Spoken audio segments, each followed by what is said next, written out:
ia se jatu tu la ka tasi mau sul pese lo janu mari ka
mo ainga manino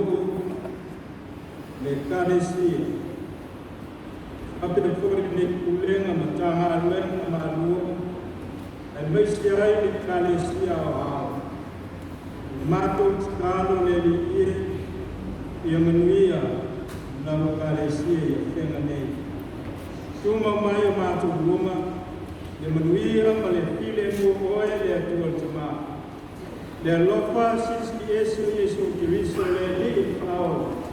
mafuta pia na to kolom lava nga ia ne se yo ke